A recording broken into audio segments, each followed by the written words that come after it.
السلام عليكم ورحمة الله وبركاته. إن الحمد لله نحمده ونستعينه ونؤمن به ونتوكل عليه ونعوذ بالله من شرور أنفسنا ومن سيئات أعمالنا. من يهده الله فلا مضل له ومن يضلله فلا هادي له. أشهد أن لا إله إلا الله وحده لا شريك له وأشهد أن محمدًا عبده ورسوله أرسله بالهدى ودين الحق ليظهره على الدين كله ولو كره المشركون. اللهم صل على محمد وعلى آل محمد كما صليت على إبراهيم وعلى آل إبراهيم إنك حميد مجيد. اللهم بارك على محمد وعلى آل محمد كما باركت على إبراهيم وعلى آل إبراهيم إنك حميد مجيد. يا أيها الناس اتقوا ربكم الذي خلقكم من نفس واحدة وخلق منها زوجها وبث منهما رجالا كثيرا ونساء واتقوا الله الذي تساءلون به والأرحام إن الله كان عليكم رقيبا. يا أيها الذين آمنوا اتقوا الله حق تقاته ولا تموتن إلا وأنتم مسلمون. أما بعد فإن خير الكلام كلام الله وخير السنن سنن محمد صلى الله عليه وسلم وشر الأمور محدثاتها وكل محدثة بدعة وكل بدعة ضلالة وكل ضلالة في النار. أعوذ بالله من الشيطان الرجيم. بسم الله الرحمن الرحيم. والذين تبوأوا الدار والإيمان من قبلهم يحبون من هاجر إليهم ولا يجدون في صدورهم حاجة مما أوتوا ويؤثرون على أنفسهم ولو كان بهم خصاصة ومن يوق شح نفسه فأولئك هم المفلحون. സ്നേഹധരണീയരായ സഹോദരങ്ങളെ, സഹോദരിമാരെ, സത്യവിശ്വാസികളെ, നാം ഓരോരുത്തരെയും നാം അറിയാതെ പോറ്റി വളർത്തിക്കൊണ്ടിരിക്കുന്ന സൃഷ്ടാവും സംരക്ഷകനുമായ നമ്മുടെ ഓരോരുത്തരുടെയും സൃഷ്ടാവും സംരക്ഷകനുമായ റബ്ബ് സുബ്ഹാനഹു വ തആലയുടെ നിയമങ്ങളും വിധിവിലക്കുകളും ജീവിതത്തിൻ്റെ എല്ലാ അവസ്ഥകളിലും കാത്തുസൂക്ഷിക്കണമേ എന്ന് സ്വന്തത്തോടെന്ന പോലെ നിങ്ങൾ ഓരോരുത്തരെയും ആമുഖമായി ഉണർത്തുകയാണ്, വസിയ്യത്ത് ചെയ്യുകയാണ്. അല്ലാഹു സുബ്ഹാനഹു വ തആല അവൻ ഇഷ്ടപ്പെടുന്ന യഥാർത്ഥ അടിമകളിൽ നാം ഓരോരുത്തരെയും ഉൾപ്പെടുത്തി അനുഗ്രഹിക്കുമാറാവട്ടെ. മഹാനായ നബി സല്ലല്ലാഹു അലൈഹി വസല്ലമയുടെ വഫാത്തുമായി ബന്ധപ്പെട്ട വിഷയമാണ് കഴിഞ്ഞ ആഴ്ച മുതൽ നമ്മൾ തുടങ്ങി വെച്ചിട്ടുള്ളത്. അവിടുത്തെ വഫാത്തിൻ്റെ രോഗം തുടങ്ങുന്നത് നമ്മൾ നിലകൊള്ളുന്ന ഈ സഫർ മാസത്തിലായിരുന്നു. അവിടുത്തെ രോഗം ആദ്യമായി തുടങ്ങിയത് മദീന പള്ളിയുടെ തൊട്ടടുത്തുള്ള പൊതുശ്മശാനിയായ ബക്കീഅൽ അവിടുത്തെ സ്വഹാബിയുടെ ജനാസ സംസ്കരണം കഴിഞ്ഞ് തിരിച്ചു വീട്ടിലേക്ക് വരുമ്പോൾ ശക്തമായ തലവേദന അവിടുന്ന് അനുഭവിക്കുകയുണ്ടായി.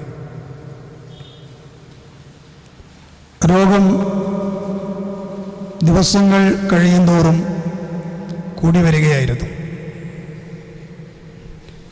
വല്ലാതെ അധികരിച്ച സമയത്ത് മറ്റു ഭാര്യമാരുടെ അനുമതി പ്രകാരം മഹദിയായ ആയിഷ റളിയല്ലാഹു അൻഹയുടെ വീട്ടിലേക്ക് മാറുകയാണ്. നബി സല്ലല്ലാഹു അലൈഹി വസല്ലമയുടെ ഭാര്യമാർക്കിടയിൽ ഓരോ ദിവസങ്ങൾ നിശ്ചയിച്ചിരുന്നു. ആ ദിവസങ്ങൾ കൃത്യമായി കൊണ്ട് തന്നെ അവിടുന്ന് ശ്രദ്ധിക്കാറുമുണ്ട്. രോഗിയായ സമയത്ത് അത് കൃത്യമായി പാലിക്കാൻ കഴിയാത്തതിനാൽ ഞാൻ എൻ്റെ ആയിഷയുടെ വീട്ടിലേക്ക് മാറിക്കോട്ടെ എന്ന് മറ്റു ഭാര്യമാരുടെ അനുമതി ചോദിക്കുകയാണ്. അവിടുത്തെ നീതിയുടെ ഒരു ഉദാഹരണമായിരുന്നു അത്. ആയിഷ ബീവിയുടെ വീട്ടിലെത്തുകയാണ്. മഹദിയായ ആയിഷ ബീവി റസൂലുള്ളാഹിക്ക് വേണ്ടി ഖുർആനിലെ ഖുൽ അഊദു ബിറബ്ബിൽ ഫലഖും ഖുൽ അഊദു ബിറബ്ബിൻ നാസും ഓതി നബിയുടെ കൈകളിലേക്ക് ഊതി തടവി കൊടുക്കുകയാണ്. അത്രത്തോളം അവിടുന്ന് രോഗിയായിരുന്നു. എന്തിനാണ് തൻ്റെ നാവുകൊണ്ട് മുഅവ്വിദത്തൈനി ഓതി റസൂലുള്ളാഹിന്റെ കൈകളിലേക്ക് ഊതിയത്? ആയിഷ ബീവിയുടെ കൈകൾ പോലെയല്ല നമ്മുടെ നേതാവിൻ്റെ കൈകൾ, ബറക്കത്താക്കപ്പെട്ട കൈകളാണ്. അതുകൊണ്ടാണ് ആ കൈകളിലേക്ക് ഊതിയത്. കൂടുതൽ നമ്മൾ മനസ്സിലാക്കേണ്ടത് ഇത് ഇസ്ലാം പഠിപ്പിച്ച ഒരു മന്ത്രമാണ്.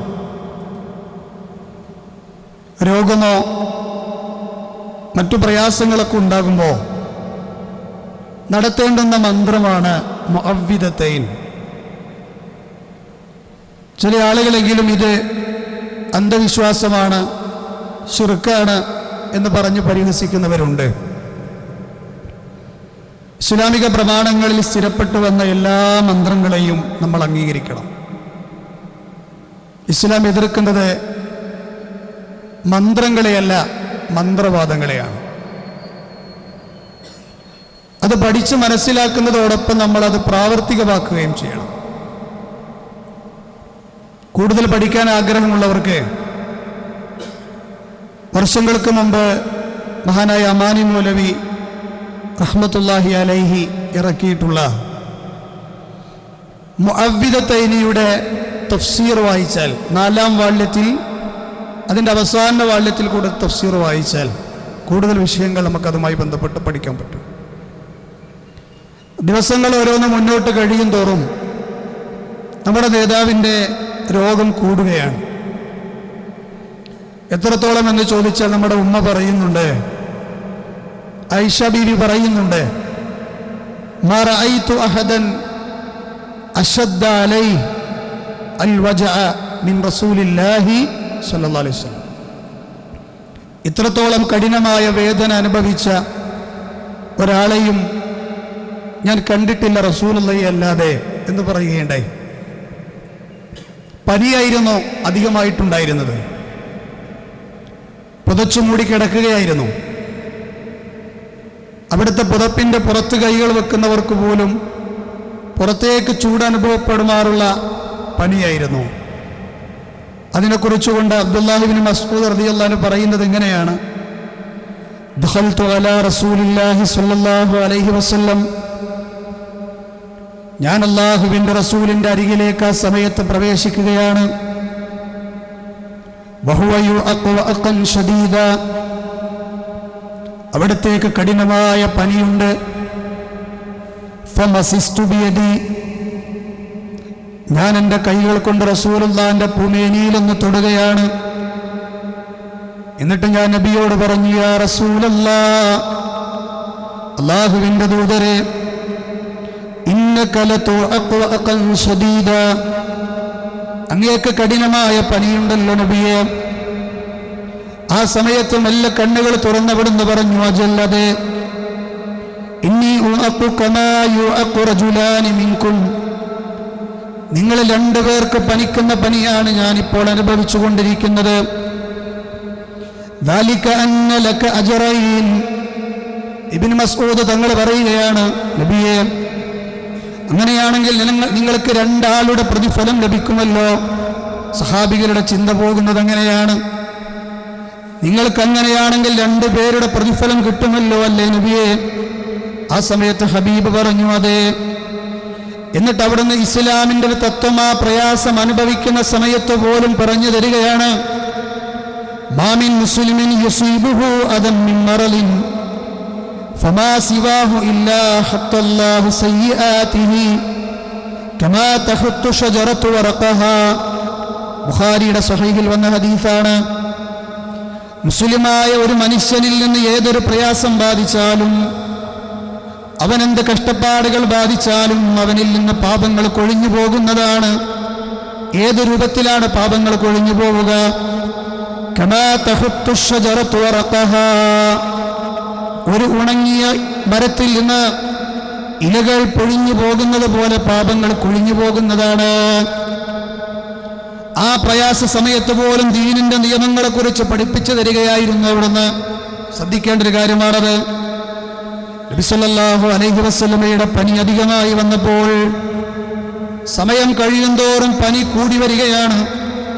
വല്ലാതെ ചൂട് അനുഭവപ്പെട്ടപ്പോൾ അവിടുന്ന് പറഞ്ഞു, അരീഖു അലയ്യ മിൻ സബ്ഇ കിറബിൻ, നിങ്ങൾ എൻ്റെ മേൽ 7 പാത്രത്തിൽ വെള്ളം കൊണ്ടുവന്ന് എൻ്റെ തലക്കുമുകളിലൂടെ ഒഴിക്കൂ.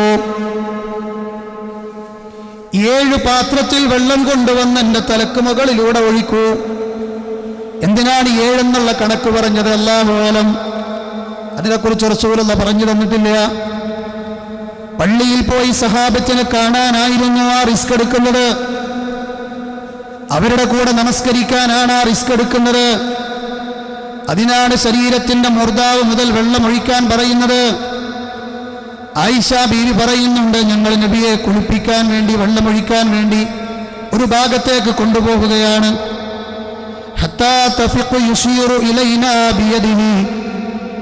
ആ സമയത്ത് നബി സല്ലല്ലാഹു അലൈഹി വസല്ലം ഞങ്ങൾ 7 പാത്രത്തിൽ വെള്ളം ഒഴിച്ചു കഴിഞ്ഞപ്പോൾ ആംഗ്യം കാണിച്ചുകൊണ്ട് പറഞ്ഞു, ഞാൻ പറഞ്ഞതുപോലെ നിങ്ങൾ ചെയ്തിട്ടുണ്ട്, ഇനി മതി.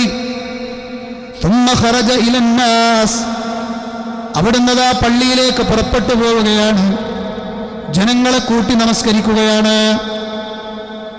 ജമാഅത്ത് നിസ്കാരങ്ങൾക്ക് പള്ളിയിൽ വരാത്ത മുഅ്മിനെ, സുബഹ് സമയത്ത് കിടന്നുറങ്ങുന്ന മുഅ്മിനെ, അല്ലാഹുവിന്റെ പള്ളിയിൽ നിന്ന് ബാങ്ക് കേൾക്കുമ്പോൾ വിജയത്തിലേക്ക് വാ, നിസ്കരിക്കാൻ വാ എന്ന് പള്ളികളിൽ നിന്ന് വിളിക്കപ്പെടുമ്പോ, തന്റെ കടകളിൽ ഇരിക്കുന്നവരെ, തന്റെ ജോലി ആവശ്യങ്ങളിൽ വ്യാപൃതരാകുന്നവരെ, നമ്മുടെ നേതാവാണ് പനി അധികമായ സമയത്ത് വെള്ളമൊഴിച്ചൊന്ന് തണുത്തപ്പോ പള്ളിയിലേക്ക് വരുന്നത്. ശ്രദ്ധിക്കണം മുസ്ലിമീങ്ങളെ. ഇബ്നു മസ്ഊദ് റളിയല്ലാഹു അൻഹു പറയുന്നുണ്ട്, അല്ലാഹുവിന്റെ റസൂൽ പള്ളിയിലേക്ക് പുറപ്പെടുന്നതിന് മുമ്പ് തലയിലതാ ഒരു നനഞ്ഞ തുണിക്കഷ്ണം വലിച്ചു കെട്ടിയിരുന്നു. എന്തിനായിരുന്നെന്നറിയുമോ? പനിയുടെ ചൂട് കുറയാനായിരുന്നു എന്ന് ഇബ്നു മസ്ഊദ് പറയുകയാണ്. ഫഖഅദ അലൽ മിംബരി. നിസ്കാരം കഴിഞ്ഞതാ അവിടുന്ന് മിമ്പറിലേക്ക് കയറിയിരിക്കുകയാണ്. ഹമിദല്ലാഹ്, എന്നിട്ട് അല്ലാഹുവിനെ സ്തുതിക്കുകയാണ്, ഹംദും സ്വലാത്തും ചൊല്ലുകയാണ്. സ്വഹാബികൾക്ക് ചില സൂചനകൾ ആ സമയത്ത് ക്ഷീണിതനായ നമ്മുടെ നേതാവ് പറഞ്ഞു കൊടുക്കുകയാണ്. അതിലേറ്റവും പ്രധാനപ്പെട്ടത്, എനിക്ക് ശേഷം ആരായിരിക്കണം ഖലീഫ എന്ന്. എന്റെ കാലം കഴിഞ്ഞാൽ ഈ സഹാബത്തിനൊരു നേതാവ് വേണ്ടേ? ആ സൂചനകളായിരുന്നു അവിടുന്ന് നൽകിയത്. വ്യക്തമായി പറഞ്ഞില്ല, ചില സൂചനകൾ നൽകി. അവിടുന്ന് പറഞ്ഞൊരു സൂചനയായിരുന്നു, ഇന്നഹു ലൈസ അലന്നാസി അഹദുൻ അമന്ന അലയ്യ ഫീ നഫ്സിഹി വമാലിഹി മിൻ അബീ ബക്കർ ഇബ്നു അബീ ഖുഹാഫ. ജനങ്ങളിൽ വെച്ച് സമ്പത്ത് കൊണ്ട് എന്നെ ഏറ്റവും ഹെൽപ്പ് ചെയ്ത ആള്, ശരീരം കൊണ്ട് എന്നോട് ഏറ്റവും കൂടുതൽ സഹകരിച്ച ആള്, എനിക്ക് വേണ്ടി ഏറ്റവും ഉപകാരം ചെയ്ത വ്യക്തി ആരാണെന്നറിയുമോ? അബൂ ഖുഹാഫയുടെ മകൻ അബൂബക്കർ റളിയല്ലാഹു അൻഹു ആണെന്ന് അവിടുന്ന് പറയുകയാണ്. എന്നിട്ട് അവിടുന്ന് പറയുന്നു, ലത്തഖൈതു അബൂബക്കറിൻ ഖലീല. അതേ, വലൗ കുൻത മുത്തഖിദൻ മിനൻ നാസ് ഖലീല. ഞാനൊരു കൂട്ടുകാരനെ സ്വീകരിക്കുമായിരുന്നെങ്കിൽ അത് അബൂബക്കറിനെ ആയിരുന്നു അവിടുന്ന് പറയുകയാണ്. അത്തരത്തിലുള്ള ചില സൂചനകൾ അവിടെ നിന്ന് നൽകുകയാണ്. നബി സല്ലല്ലാഹു അലൈഹി വസല്ലമയുടെ പള്ളിയിലേക്ക് കയറി വരാൻ ചില ഖൗഖത്തുകൾ ഉണ്ടായിരുന്നു. എന്താണ് ഖൗഖത്ത്? ചില കവാടങ്ങൾ ഓരോ സഹാബികൾക്കും നിർണയിച്ചു കൊടുത്തിരുന്നു. മദീന പള്ളിയിൽ പ്രഗത്ഭരായ സഹാബികൾക്ക് വരാൻ പ്രത്യേകം ഒരു വാതിലുണ്ട്. പിന്നീട് ഇസ്ലാമിലേക്ക് വന്നവർക്ക് വേറെ വാതിലുകളാണ്. അതാണ് ഖൗഖത്തുകൾ. അള്ളാഹുവിന്റെ ഹബീബ് പറയുകയാണ്, എല്ലാ ഖൗഖത്തുകളും ഇന്നു മുതൽ അടച്ചുകൊള്ളുക. ഇനി ഒരു ഖൗഖത്തുകളും ഇവിടെ വേണ്ടതില്ല, കവാടങ്ങളും പ്രത്യേകമായി വേണ്ടതില്ല. പക്ഷേ അവിടുന്ന് പറയുകയാണ്, അതേ ഫീ ഹാദൽ മസ്ജിദി ഗൈറ ഖൗഖത്തി അബീ ബക്കർ, അബൂബക്കറിന് വേണ്ടി പ്രത്യേകം ഞാൻ നിശ്ചയിച്ച കവാടം നിങ്ങൾ ആരും അടക്കരുത്. നബി സല്ലല്ലാഹു അലൈഹി വസല്ലം ഏതാ ആ ഒരു സൂചന അവിടെ നൽകുകയാണ്. ഇന്നും മദീന പള്ളിയിൽ ചെന്ന് കഴിഞ്ഞാൽ അബൂബക്കർ റളിയല്ലാഹു അൻഹുവിന്റെ കടന്നു വരാനുള്ള വാതിൽ അവിടെ പ്രത്യേകം അടയാളപ്പെടുത്തിയിട്ടുണ്ട്. പോയി കണ്ട ആളുകൾ ഈ കൂട്ടത്തിലുണ്ടാകാം, അല്ലാഹു അലം. സഹോദരങ്ങളെ, അതേ ഖുത്ബയിൽ റസൂൽ തുടർന്ന് പറഞ്ഞൊരു കാര്യമായിരുന്നു, നിങ്ങൾ അൻസ്വാരികളെ സ്നേഹിക്കണേ. അവർ ആരാണെന്നറിയുമോ നിങ്ങൾക്ക്? അതാണ് ഞാൻ നിങ്ങളുടെ മുമ്പിൽ ആദ്യമായി ഓതിയ വചനം. വയുസിറൂന അലാ അൻഫുസിഹിം വലൗ കാന ബിഹിം ഖസാസ. അവർക്ക് ദാരിദ്ര്യമുണ്ടായിരുന്നു, പ്രയാസങ്ങൾ ഉണ്ടായിരുന്നു. എന്നാലും സ്വന്തം ദേഹങ്ങളെക്കാൾ മറ്റുള്ളവരെ പരിഗണിച്ചവരാണവർ. അതുകൊണ്ട് നിങ്ങൾ അൻസ്വാരികളെ പ്രത്യേകം സ്നേഹിക്കണേ എന്ന് അവിടുന്ന് മിമ്പറിൽ നിന്നുകൊണ്ട് പറഞ്ഞു കൊടുക്കുകയാണ്. മദീനക്കാർക്കല്ലെങ്കിലും പ്രത്യേക ഒരു സ്നേഹമാണ്. അതുകൊണ്ടാണ് മക്കയിൽ നിന്ന് എല്ലാം വിട്ടേച്ചു പോയ മുഹാജിറുകൾക്ക് വീടൊരുക്കി കൊടുത്തത്. സൗകര്യമില്ലെങ്കിലും അവരുടെ സൗകര്യങ്ങൾ മാറ്റി മറ്റുള്ളവർക്ക് സൗകര്യം കൊടുത്തത്. ഇന്നും മദീനക്കാർക്ക് ആ സ്നേഹമുണ്ട്. എന്നിട്ട് അവിടുന്ന് പറഞ്ഞു, അതേ ഉസീകും ബിൽ അൻസാർ, അൻസ്വാറുകളെ കുറിച്ച് ഞാൻ നിങ്ങൾക്കിതാ ഒരു വസീയത്ത് നൽകുകയാണ്. എന്താണ് ആ വസീയത്ത്?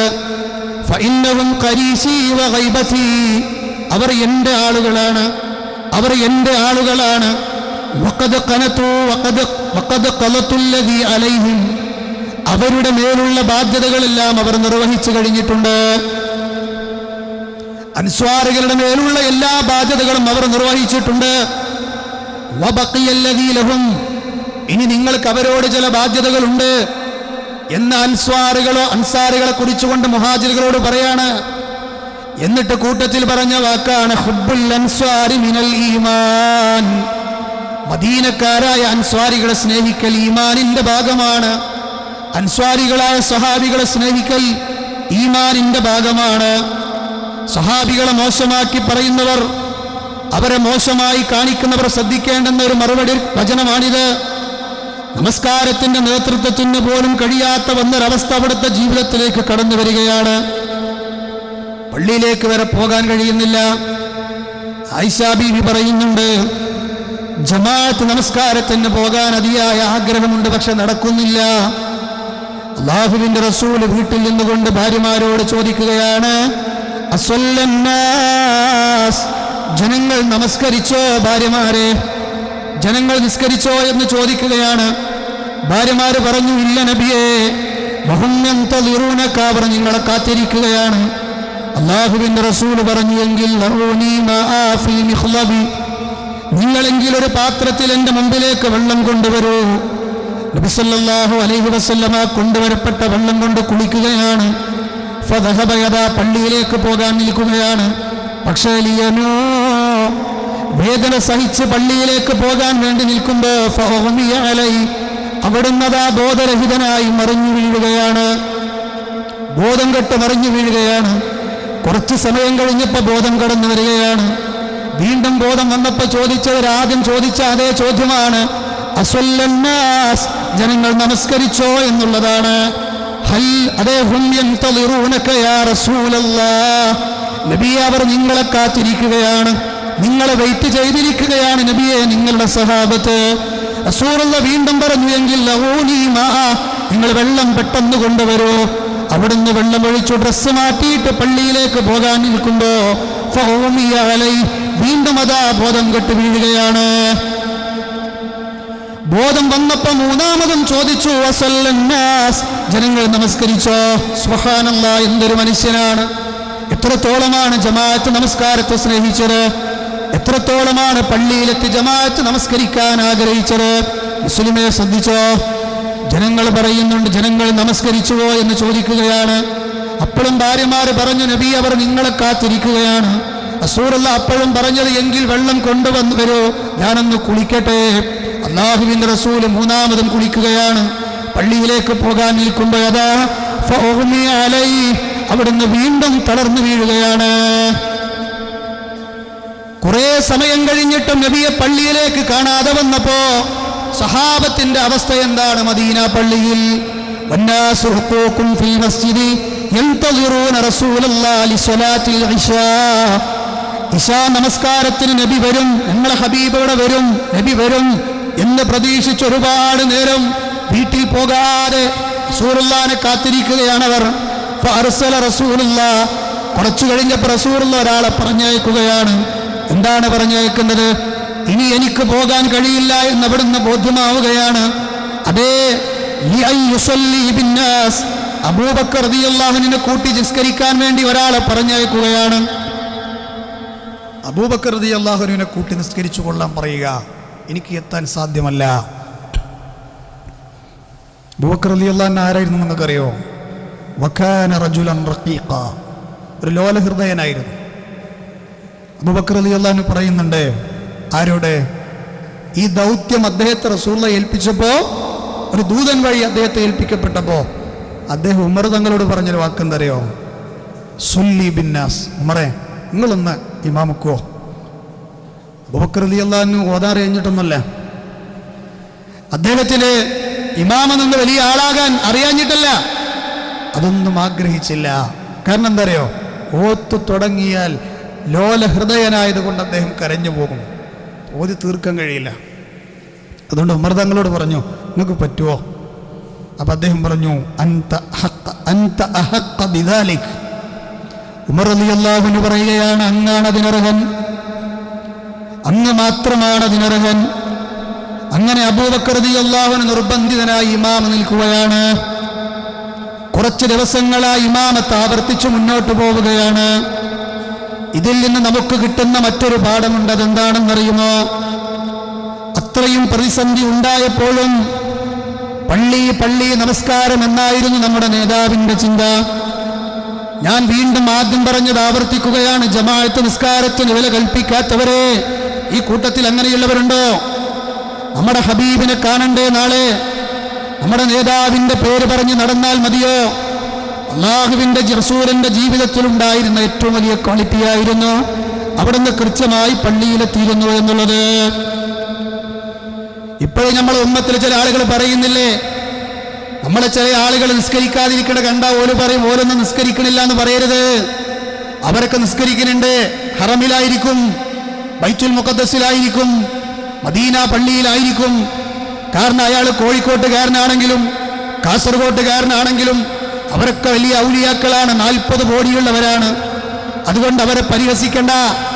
ഏതെങ്കിലും ഒരു ബോഡി എവിടെങ്കിലൊക്കെ നിസ്കരിക്കുന്നുണ്ടാവും, അതുകൊണ്ട് നിസ്കരിക്കുന്നില്ല എന്ന് പറയണ്ട. പ്രത്യേക ചില ഹാലുകളിലേക്ക് എത്തിയാൽ അങ്ങനെയാണ് ചില ഔലിയാക്കന്മാരെ കുറിച്ച് നാട്ടിൽ പറയുന്നത്. എങ്കിൽ അല്ലാഹുവിന്റെ റസൂലിനേക്കാൾ വലിയ നേതാവുണ്ടോ സഹോദര? ഹബീബിനേക്കാൾ വലിയൊരു മനുഷ്യനുണ്ടോ സഹോദര? ആ ഹബീബാണ് പള്ളിയിലേക്ക് പോകാൻ പ്രയാസപ്പെട്ടുകൊണ്ട് വെള്ളമൊഴിച്ച് കാത്തിരിക്കുന്നത്. എന്നിട്ട് നാട്ടിലെ ചില ആൾക്കാർ പറയണത് 40 ബോഡി ഉണ്ട്, ഒരു ബോഡി ഹറമിൽ നിസ്കരിക്കുകയാണ്, തെളിവ് വേണം, എന്നാ പിടിച്ചോന്നാ. അങ്ങനെ കൈ കാണിച്ചു കൊടുത്തപ്പോൾ ക്ലിപ്പിട്ട് കാണിച്ചു കൊടുത്തു. ഇന്നത്തെ കാലാണത്. എന്നാ ഭക്ഷണം കഴിക്കുമ്പോൾ ആ ഹറമത്തെ ഇമാമല്ല ഭക്ഷണം കഴിക്കണത്, ഇവിടുത്തെ ബോഡി നല്ല കഴിക്കുന്നുണ്ട്. അതിന് 40 ബോഡിന്റെ തടസ്സമൊന്നുമില്ല. ഇതൊക്കെ ഈ ഉമ്മത്തിന്റെ അഖീദയെ വലിയ രൂപത്തിൽ ബാധിക്കുന്ന കാര്യങ്ങളല്ലേ?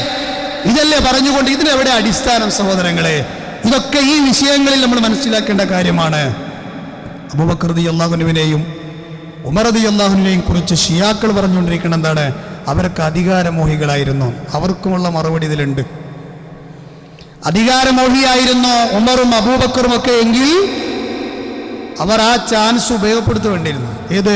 റസൂലുള്ള നിന്ന മിഹ്റാബിക്കട കയറിക്കുക എന്ന് പറഞ്ഞാലേ അത് ചെറിയ കാര്യമാണോ?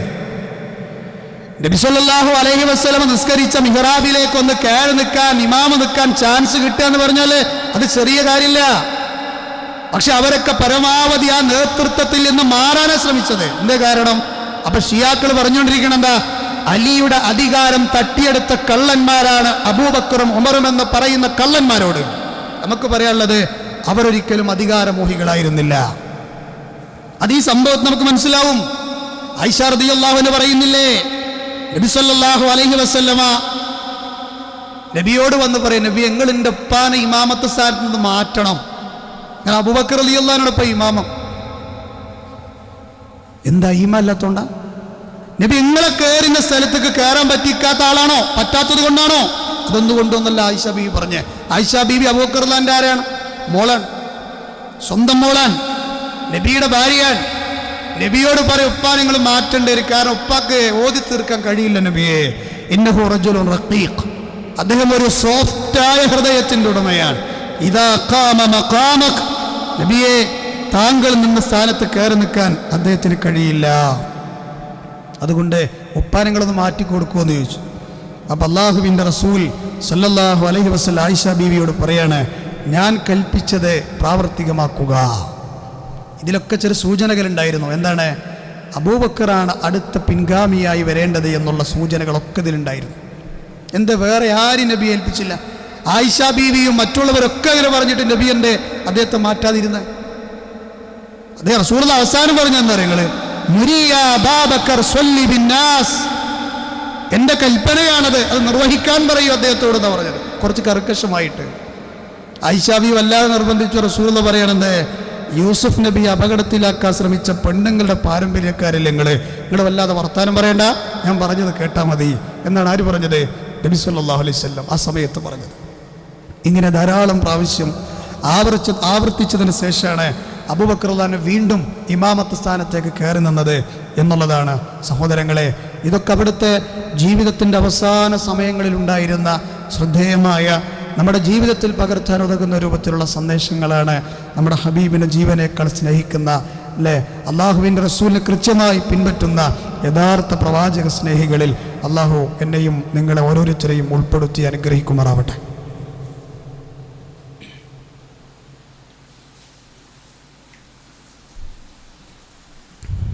അൽഹംദുലില്ലാഹ് അല്ലദീ ഹദാനാ ലിഹാദാ വമാ കുന്നാ ലിനഹ്തദിയ ലൗലാ അൻ ഹദാനല്ലാഹ്. അല്ലാഹുമ്മ സ്വല്ലി അലാ മുഹമ്മദിൻ വഅലാ ആലി മുഹമ്മദ്. അള്ളാഹുവിനെ സൂക്ഷിക്കണമേ എന്നൊരിക്കൽ കൂടി എന്നെയും നിങ്ങളെയും ഉണർത്തുകയാണ്. നബി സല്ലല്ലാഹു അലൈഹി വസല്ലമയുടെ മുമ്പിലേക്ക് ഒരു സ്ത്രീ വരികയാണ്, വഫാത്തിൻ്റെ മുന്നോടിയായി. അവർക്ക് ചില മസ്അലകൾ അറിയണം. കൃത്യമായി നമ്മുടെ നേതാവ് അത് പറഞ്ഞു കൊടുത്തു. ഇനിയും സംശയമുണ്ടെങ്കിൽ മടങ്ങി വന്ന് ചോദിക്കാനും ആ സമയത്ത് പോലും നമ്മുടെ നേതാവ് പറയുകയാണ്. സഹാബി വനിത ഇത് കേട്ടപ്പോൾ പറഞ്ഞു, നബിയെ അറഅയ്ത ഇൻ ജിഅ്തു വലം അജിദ്ക, ഇനി ഞാൻ ഇങ്ങോട്ട് വരുമ്പോൾ നബിയെ നിങ്ങളെ കണ്ടില്ലെങ്കിലോ?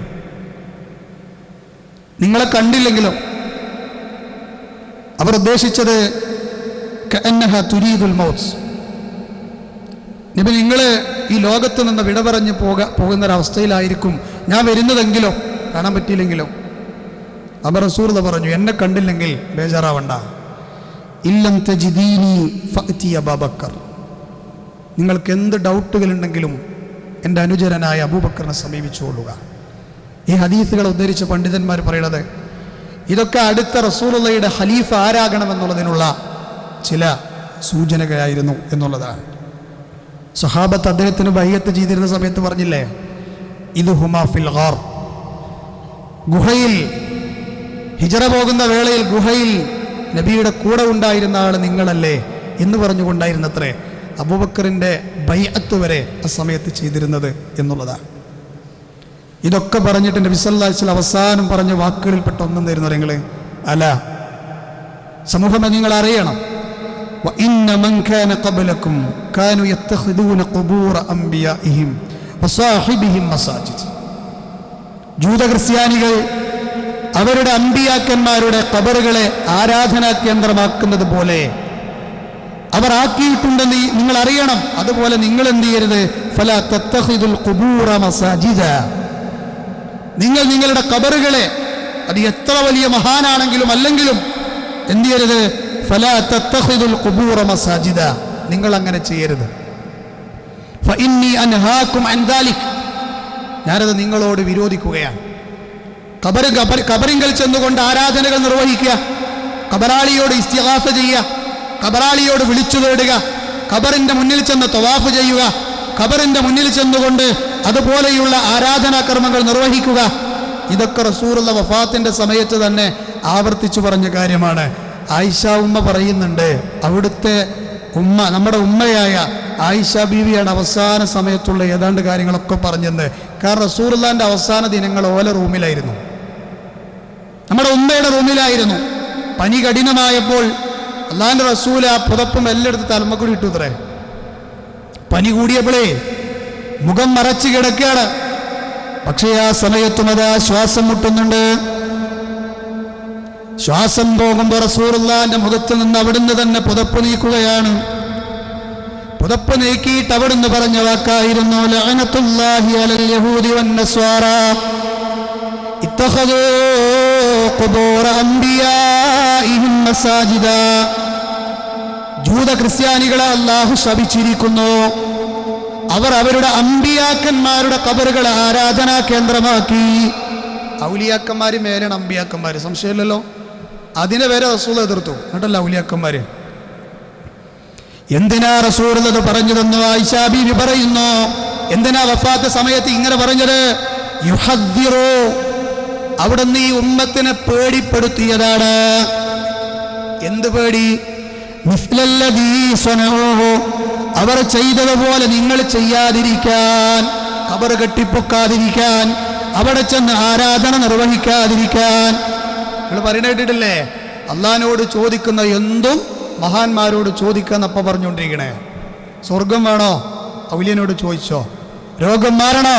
ഖബറിലുള്ള ആളോട് ചോദിച്ചോ. നിനക്ക് വേറെ ഏതെങ്കിലും ആവശ്യങ്ങൾ പൂർത്തീകരിക്കാനുണ്ടോ? എന്തും ചോദിക്കാനാ. പക്ഷെ എന്ത് വിശ്വസിക്കാതിരുന്നാൽ മതി? ഇലാഹാണെന്ന് വിശ്വസിക്കാതിരുന്നാൽ മതി, സ്വയം കഴിവുണ്ടെന്ന് വിശ്വസിക്കാതിരുന്നാൽ മതി. ഈ പരിപാടിയൊക്കെ പറ്റുന്ന ഉണ്ടോ? എന്ത് തോന്നിവാസവും ഇസ്ലാമിൻ്റെ പേരിൽ. അങ്ങനെ ഒരു തഅരീഫ് ഇസ്ലാമിൻ്റെ ലോകത്തുള്ള ഒരു പണ്ഡിതൻ വലത്തുനിന്ന് ഇടത്തോട്ട് ഇത് കാണിച്ചു തരാൻ ആർക്കും പറ്റൂല. പറ്റും. ഒരു 10 കൊല്ലങ്ങൾക്ക് മുമ്പ് ജീവിച്ചു മരിച്ചു ഒരു പണ്ഡിതൻ മഞ്ചേരിക്കടുത്തുള്ളത്, അദ്ദേഹം പറഞ്ഞിട്ടുണ്ട്.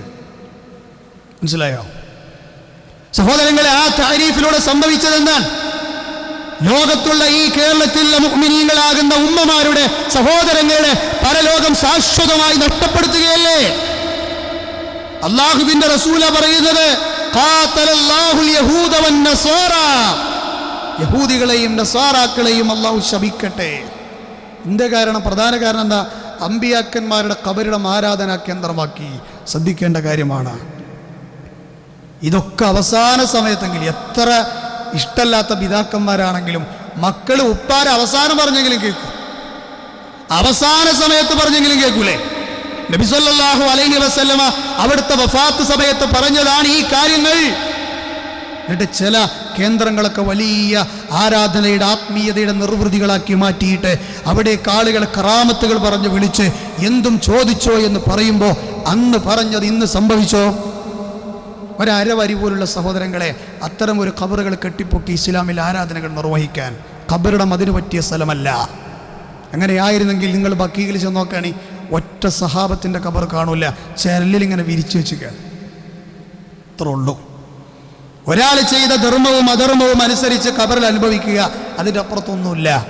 ഖബറാളിക്ക് വേണ്ടി നമുക്ക് ചെയ്യാൻ പഠിപ്പിക്കപ്പെട്ടതെന്തോ അതൊക്കെ ചെയ്യുക. ഇതൊക്കെ എന്നിട്ട് നേരെ വിപരീതം ചെയ്യുന്ന ആൾക്കാരും പറയണ എന്താ? ഞങ്ങളും പ്രവാചകനോട് സ്നേഹമുള്ളവരാണ് എന്നാണ്. സഹോദരങ്ങളെ, ഇതൊക്കെ അവിടുത്തെ അവസാന സമയങ്ങളിൽ അള്ളാഹുവിൻ്റെ റസൂൽ നമ്മൾക്ക് നൽകിയ ചില സന്ദേശങ്ങളായിരുന്നു. ഇൻഷാ അല്ലാഹ് അടുത്ത ഖുതുബയിൽ അവിടുത്തെ വഫാത്തിൻ്റെ തൊട്ടടുത്ത മുമ്പുള്ള ദിവസങ്ങളിൽ നടന്ന വേദനാജനകമായ ചില കാര്യങ്ങളിലൂടെയാണ് നമുക്ക് കടന്നു പോകാനുള്ളത്. ഈ സമയത്ത് ഹബീബിൻ്റെ വഫാത്തിന് അയവറക്കാൻ നമുക്ക് സാധിച്ചില്ല എങ്കിൽ പിന്നെ പറ്റിയൊരു സമയം അതിനില്ല. കാരണം അവിടുന്ന് രോഗിയാവുകയും ഈ വസിയത്തുകളൊക്കെ തന്ന സമയം ഈ മാസമായിരുന്നു, ഈ സമയങ്ങളിലൂടെയായിരുന്നു. അതുകൊണ്ടാണ് സാന്ദർഭികമായി ഈ വിഷയം നമ്മൾ തിരഞ്ഞെടുത്തത്. അല്ലാഹു സുബ്ഹാനഹു വ തആല നമ്മുടെ ഹബീബിനെ ചാണിന് ചാണായും മുഴത്തിന് മുഴമായും പിൻപറ്റുന്ന യഥാർത്ഥ പ്രവാചക സ്നേഹികളിൽ നമ്മെ എല്ലാം ഉൾപ്പെടുത്തുമാറാകട്ടെ. സത്യത്തെ സത്യമായി മനസ്സിലാക്കുവാനും അസത്യത്തെ അസത്യമായി മനസ്സിലാക്കുവാനും അസത്യത്തെ അതിൻ്റെ എല്ലാ പുച്ഛത്തോടെയും അതിനെ തള്ളിക്കളഞ്ഞ് സത്യത്തിലേക്ക് മടങ്ങാനുമുള്ള മഹത്തായ തൗഫീഖും ഈമാനും നൽകി അള്ളാഹു നമ്മയെല്ലാം അനുഗ്രഹിക്കുമാറാകട്ടെ. നമ്മുടെ പ്രിയപ്പെട്ട ഒരു പ്രവർത്തകൻ്റെ മരുമകൻ തലക്ക് ക്യാൻസർ ബാധിച്ച് ഹോസ്പിറ്റലിൽ അതീവ പ്രയാസകരമായ നിലയിൽ ചികിത്സയിലാണ്. ഒരു യുവാവാണ്. അള്ളാഹു സുബ്ഹാനഹു വ തആല അദ്ദേഹത്തിൻ്റെ പ്രയാസങ്ങൾ നീക്കി കൊടുക്കുമാറാകട്ടെ. അദ്ദേഹത്തിൻ്റെ ശരീരത്തിലുള്ള ആ ക്യാൻസറിൻ്റെ അണുക്കളെ അള്ളാഹു ചികിത്സയിലൂടെ നശിപ്പിച്ച് അദ്ദേഹത്തെ അള്ളാഹു ജീവിതത്തിലേക്ക് തിരിച്ചു നൽകുമാറാകട്ടെ. അത്തരം പരീക്ഷണങ്ങളിൽ നിന്ന് അള്ളാഹു നമ്മെയും നമ്മുടെ ബന്ധപ്പെട്ടവരെയും കാത്തുരക്ഷിക്കുമാറാകട്ടെ. നാളെ പരലോകത്ത് അള്ളാഹുവിൻ്റെ വിശാലമായ സ്വർഗത്തിലേക്ക് കടന്നു പോകുന്ന യഥാർത്ഥ വിജയികളിൽ അള്ളാഹു സാധുക്കളായ പാപികളായ നമ്മെ ഓരോരുത്തരെയും ഉൾപ്പെടുത്തി അനുഗ്രഹിക്കുമാറാകട്ടെ. നമ്മുടെ കൂട്ടത്തിൽ ശാരീരികമായും മാനസികമായും സാമ്പത്തികമായും പ്രയാസങ്ങൾ അനുഭവിക്കുന്ന ഒരുപാട് ആളുകളുണ്ട്. അള്ളാഹു പ്രയാസം അനുഭവിക്കുന്ന എല്ലാവർക്കും നിർഭയത്വമുള്ള സമാധാനമുള്ള ജീവിതം നൽകി അനുഗ്രഹിക്കുമാറാകട്ടെ. നമ്മെ നോക്കി കടന്നു വരുന്ന എല്ലാ മുസീബത്തുകളും അള്ളാഹു നമ്മളിൽ നിന്ന് തിരിച്ചു വിടുമാറാകട്ടെ. ലോകത്തിൻ്റെ പല കോണുകളിലും ഈ ഉമ്മത്തിലെ മെമ്പർമാർ പല രൂപത്തിൽ ശത്രുക്കളുടെ കരങ്ങളാൽ ആക്രമിക്കപ്പെട്ടുകൊണ്ടിരിക്കുന്നു. അള്ളാഹു എല്ലാവർക്കും സമാധാനമുള്ള നിർഭയത്വമുള്ള ജീവിതം നൽകുമാറാകട്ടെ. ഏത് സമയത്ത് നമ്മളിൽ തീരുമാനിക്കപ്പെട്ട മരണമാകുന്ന യാഥാർത്ഥ്യം നമ്മളെ കണ്ടുമുട്ടേണ്ടി വന്നാലും അവസാനത്തെ വാക്ക് ലാ ഇലാഹ ഇല്ലല്ലാഹ് എന്നുച്ചരിച്ച് സ്വർഗത്തിൽ നമുക്ക് വേണ്ടി നിശ്ചയിച്ച സ്ഥാനം കണ്ട് മരിക്കുന്ന മഹാഭാഗ്യവാന്മാരിൽ അള്ളാഹു നമ്മെ ഉൾപ്പെടുത്തുമാറാകട്ടെ. അല്ലാഹുമ്മ ഗഫിർ ലിൽ മുഅ്മിനീന വൽ മുഅ്മിനാത്ത് വൽ മുസ്ലിമീന വൽ മുസ്ലിമാത്ത് അൽ അഹ്യാഇ മിൻഹും വൽ അംവാത്ത് ഇന്നക മുജീബു ദഅവാതി യാ ഖാദിയൽ ഹാജാത്ത്. اللهم أعز الإسلام والمسلمين وأذل الشرك والمشركين. اللهم أجرنا من النار. اللهم أجرنا من النار. اللهم أجرنا من النار. ربنا تقبل منا إنك أنت السميع العليم وتب علينا إنك أنت التواب الرحيم. ربنا آتنا في الدنيا حسنة وفي الآخرة حسنة وقنا عذاب النار. آمين آمين برحمتك يا أرحم الراحمين.